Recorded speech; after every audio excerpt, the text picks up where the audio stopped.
Welcome back to Face the Nation. We want to continue our conversation now with Senator Chris Murphy of Connecticut. Senator, I want to get into the specifics of some of what you are talking to your fellow senators about, but I want to start with something else. I grew up in the town next to Sandy Hook. I know you represented that district when you were a congressman at the time of the shooting. You spoke on the Senate floor quite passionately this week about not just the victims, but the survivors and the PTSD that these little children have just walking back into a classroom and remembering having to walk over bodies. Can you talk a little bit about what this does to a community, to the first responders and to the survivors? Especially in these smaller towns, I just think it's important to understand how communities can't come back from this, because data says everybody that's killed has 20 people that experience diagnosable trauma because of that murder. But in these schools, every single kid in Sandy Hook and Uvalde heard those gunshots. They all know the kids that died. Many of them did in Sandy Hook have to walk over and around dead bodies. These are horrific, grisly stories. And of course, the same thing can be said of neighborhoods like the one that I live in the south end of Hartford. These are neighborhoods where kids fear for their life every single day when they walk to and from school. Frankly, for many of these kids in urban neighborhoods, school is the safe place. Every single day is a trauma because they fear for their lives. So we need to understand we are putting on top of kids today who already are living in an era of social media and pandemics, a level of trauma and fear that makes it very difficult for them to learn when they are in school. I've got 2 school-age kids, you've got young kids, and the idea that they have to worry about where they're going to run in their school if a shooter walks in, instead of worrying about how they're going to do on a test that day, it only happens in America. And when a shooting like this happens in a neighborhood or in a school, those communities never, ever recover. That's just the reality. Thank you for that. On the specifics, how would your federal background check have stopped either of these 2 shooters? In Buffalo and in Texas, neither of them had criminal records. Neither of them had known mental health issues. New York already had a red flag law. That didn't stop the shooter there in Buffalo. How would these proposals have stopped these cases? So listen, I just don't get into the trap of having to write a law for the last mass shooting that captured the nation's attention. What I know is that on the same day of the shooting in Uvalde, there were 100+ other people in this country who died, and their mothers and fathers are grieving just as hard as the parents in Uvalde. So by tightening up the nation's background checks, data shows us that we will save thousands of lives. And yes, a federal red flag law like the one we're talking about in these negotiations certainly could have helped in Texas. What we also know is that federal funding to help implement these laws, to make law enforcement know how to use them, can help in many states as well. So no one law is going to save everybody, but there's a lot of lives to be saved by the things that are on the table in these negotiations. All right, Senator, thank you for your time today. We're going to go now to Orlando, Florida, and Democratic Congresswoman Val Demings. Before serving in Congress, she was the chief of police for Orlando. Congresswoman, thank you so much for joining us. It's great to be with you. As a former police chief, what is the single piece of legislation that you think would be most effective right now? Well, Margaret, look, 27 years at the police department, served as the chief of police. Our primary responsibility was the safety of the people that we served. And I believe that we have a direct obligation. I cannot, like I'm sure millions of Americans across the nation, cannot get the faces of those survivors from the classroom in Uvalde. We have a direct obligation to move forward to make sure that they're safe. I believe right now, if the United States Senate, because the House has done their job, I believe right now, if the Senate would look at passing the background check law, as well as looking at red flags. Right here in Florida, we have almost 6,000 cases where red flag laws have made a difference, at least according to law enforcement and other people involved in those cases. And we have a direct obligation to do what we can when we can. And I believe that those are 2 pieces of legislation that have overwhelming public support. Yeah. We can get it done if the Senate has the political will to do it. Do you think there needs to be more federal money to shore up security at schools? The White House says they've already helped to push about $10 billion out to states for public safety. I think we also should look at school safety every day. I think there should always be an assessment. As technology has changed, we need to use the best, the most state-of-the-art technology. But Margaret, our children are not in school 24 hours a day. So certainly, let's make sure we make our schools secure. Let's make sure we try to eliminate the human error factor. But what about churches? What about synagogues? What about grocery stores? What about movie theaters? We've got to do a job of keeping guns out of the hands of dangerous people. There again, the Senate can take action on that. I want to ask you about this response in Texas, because apart from the shooter, now there's this probe of what the police did with their response that day. You know, after the massacre in Parkland, the school officer who was assigned to protect those kids was later charged with criminal negligence for his inaction. Given what we've learned about what happened in Texas, should we expect the same there? Well, what we must demand is a thorough and complete investigation. Margaret, I served as a law enforcement officer pre-Columbine. I served as a law enforcement officer post-Columbine. Pre-Columbine, we would respond to an active shooter situation, we would secure the perimeter, and then we would wait for the crisis negotiators and the SWAT team. I served as a crisis negotiator for 12 years. We all know post-Columbine, there is no time to waste, that the officers on that scene are expected to go into those active shooter situations. We trained on it at the Orlando Police Department, and every sworn member, including the chief of police, went through the active shooter training. So obviously, that did not happen. The other important thing, those early minutes after the shooting, we know that there's a demand for more and more information, but the information that we give, especially when we say an SRO, a school resource officer, went in and basically engaged the suspect and ammunition or bullets were fired, and that's not true. The communications, we have to make sure that it is as clear and as accurate as possible. So there's a lot of work to do there. We have certainly more questions than answers, and I know that we're going to get to the bottom of it. Should there be some sort of federal probe or some sort of school shooting safety board at the federal level, or is this all to Texas State Police? Well, what we do know is that there were multiple agencies involved. I personally think the wrong agency was in charge of that scene, but let me say this, I wasn't there on the ground. I know that police officers have a tough job in these active shooter situations, as we've seen time and time again. They're usually outgunned, we know that.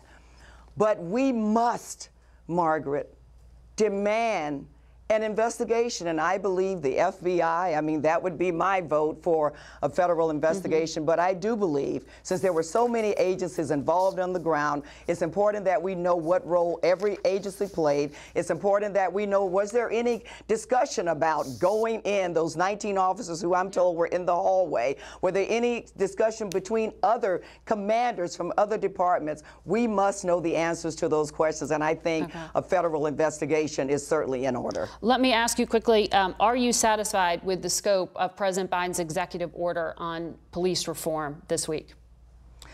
Well, I certainly think the duty to intervene, and look, we know that police departments come in different sizes, some that are 35,000, some are as small as 10 or 6.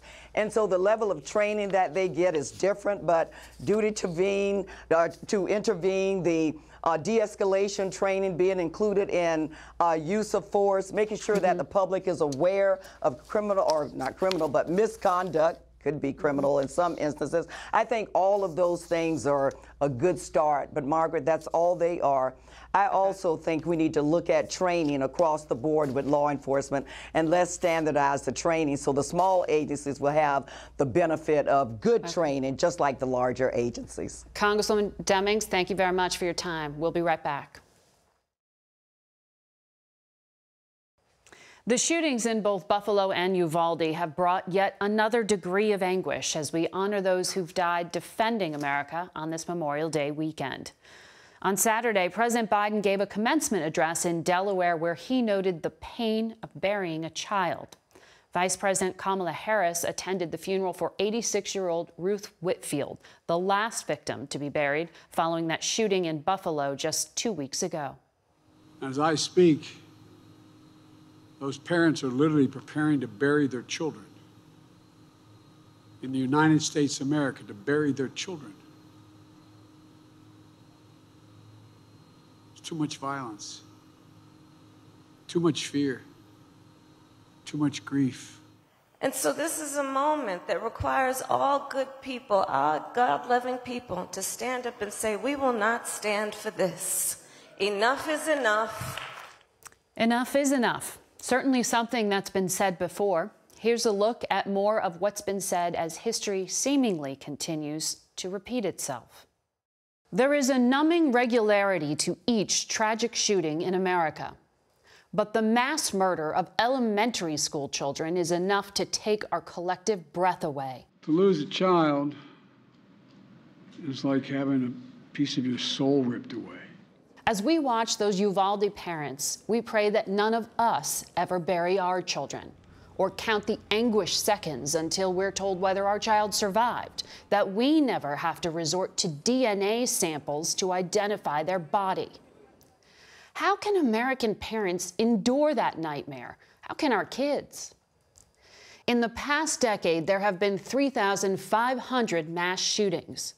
But how do you measure the collateral damage or the trauma, the anxiety that sits with witnesses and first responders? We promised to protect our kids after Columbine. We must do more to reach out to our children and teach them to express their anger and to resolve their conflicts with words, not weapons. And Virginia Tech. Schools should be places of safety and sanctuary and learning. The slaughter of 21st graders in Sandy Hook shocked our conscience. No single law, no set of laws can eliminate evil from the world or prevent every senseless act of violence in our society.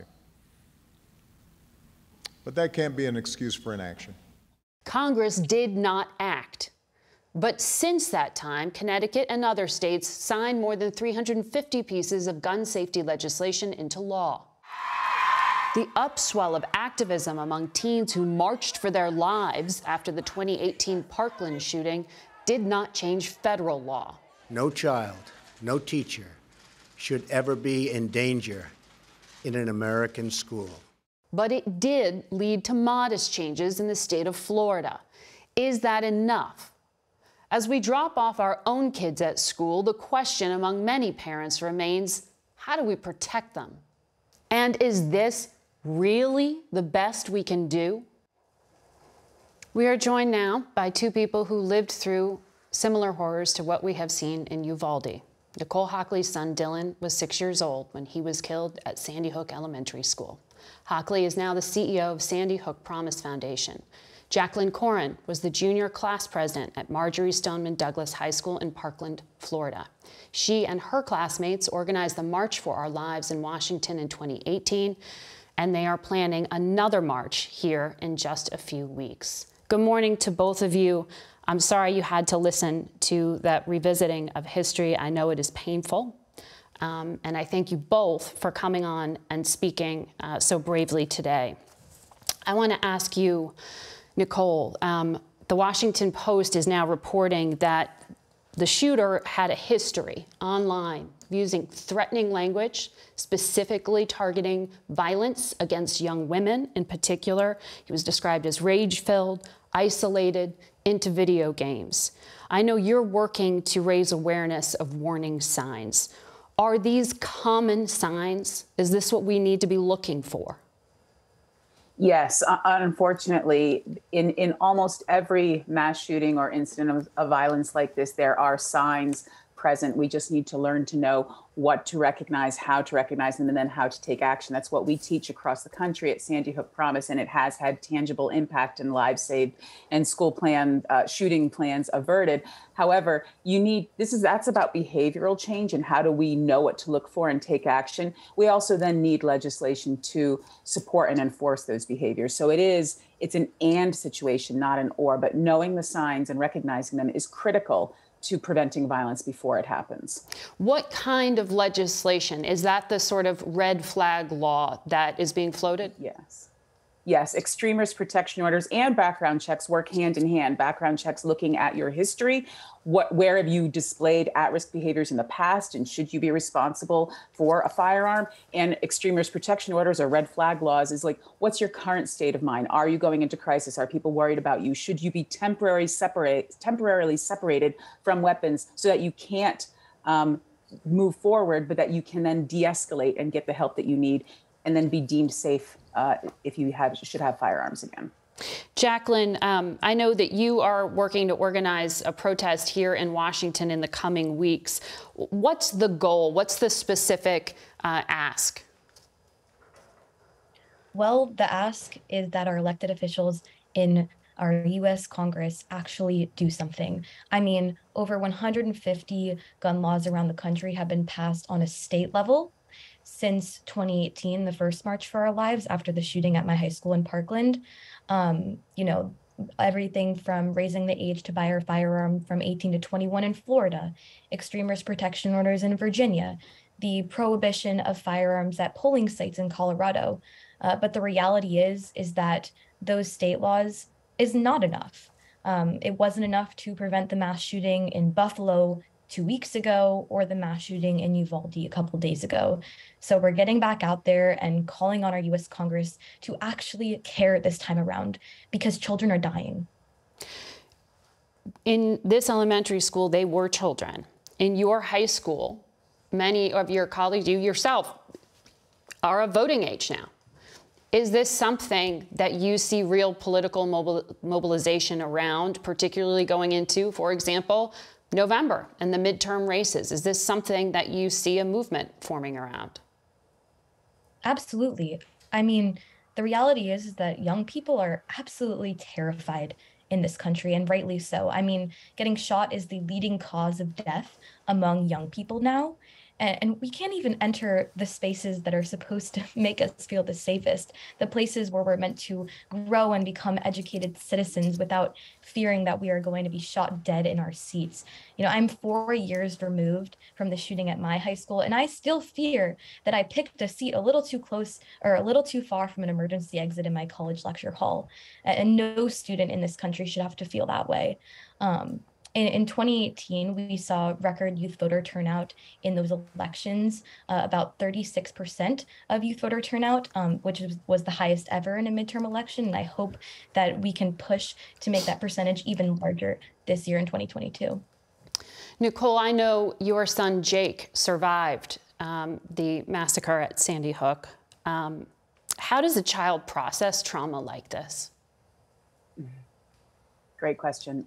He's still processing, and sometimes he talks about it, sometimes he doesn't. However, he will be turning 18 on the 4th of July, and he knows one of the first things he's going to do is register to vote.